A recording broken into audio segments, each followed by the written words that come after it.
trust really email. Okay. And at the end, I never trust any server or any secure system who was market in the moment. So market in the moment. Are you more moving towards the idea of decentralization? Instead of having all of the data stored on one server, it's spread out like a blockchain. It is spread out and stored on thousands of computers around the world. So there is no one center point of attack. Yes, but I think in your head there's more security if it's stored on only one. I agree. Only one. I agree. Place. One place, yeah. One place. I think this is the general popular opinion. Yes. Because we always think of a castle, this large, huge castle with these big stone walls. I think we in our head is such a build that it's like a castle. Right.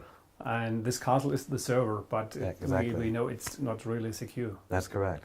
So yes, we do have some recognition there. Roger does realize, Mr. Gabor realizes that these single servers, which are storing somewhat sensitive data and information, are not invincible.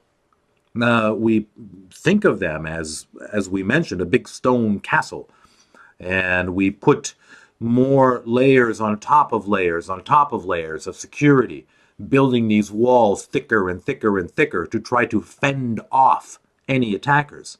But not just history, but recent history has proven that if you get enough attackers unified under a cause to break into that server, they're going to break into it.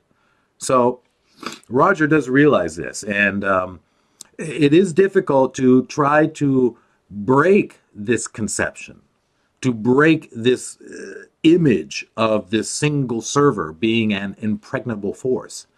But as blockchain continues to grow, as decentralization starts to become more and more accepted, people will start to see the light. So let's continue. For me, as also a specialist information technology lawyer, right, it's also really difficult to believe that a system where are extremely blockchains in thousands of computers, that this will be more secure than one castle. It's really hard to believe. But I do know that you, and I will have to commend you on this. I will give you kudos on this, because my respect, because there are a lot of lawyers in the field that tend to be old school and do not really see this change which is happening. And this idea of decentralization, blockchain, is happening, and more companies are starting to use this technology. And you yourself, you just recently came back from a conference, no? Yes, I came back from a conference in Berlin, which was about blockchain technology. Why? Why would you be interested in going there? Because there's a big possibility to make in the future to make deals with smart contracts. Okay. Smart contracts means the whole contract is programmed in a software system. Right. And it's on the one side a very interesting situation. Okay. And the other side, it's a problem for us lawyers, because at the end you need no lawyers if the smart contract makes your job. That's correct.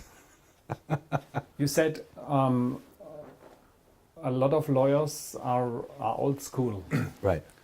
And when I say old school, I mean they're not too much interested in new, especially decentralization or blockchain. I think it's correct to say a lot of lawyers are old school, because a lot of lawyers don't know if they use a fax system to transfer her contract from one person to another person.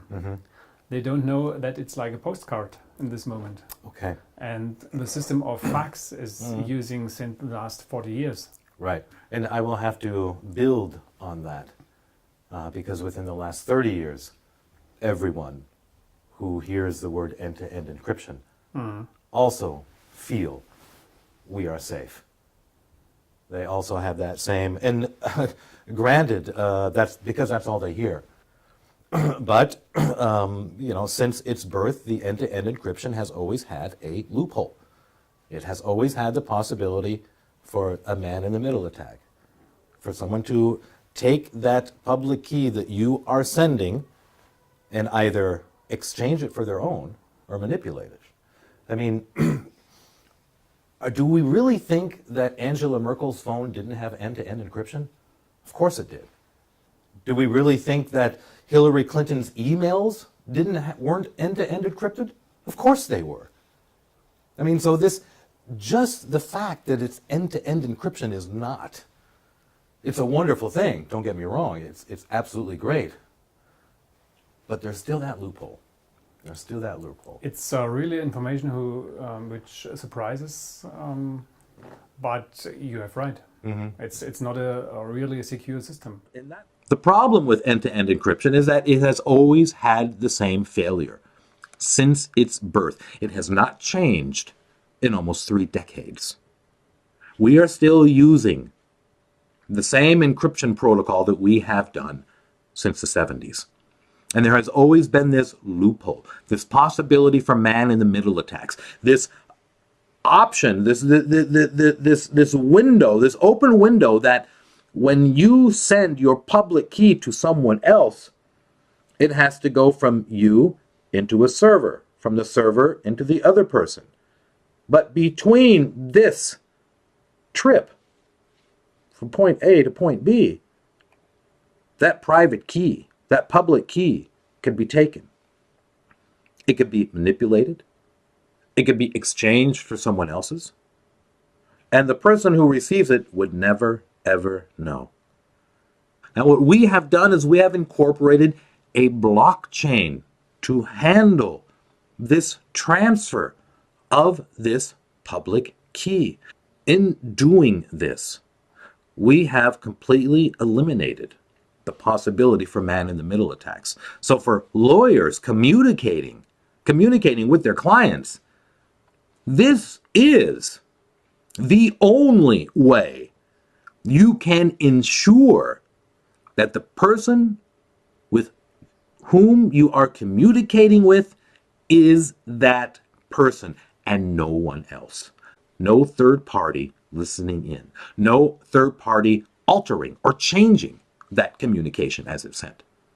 And this is something that if you really, really need to keep your communications private, there is no other option to keep them as private by using CryptVisor.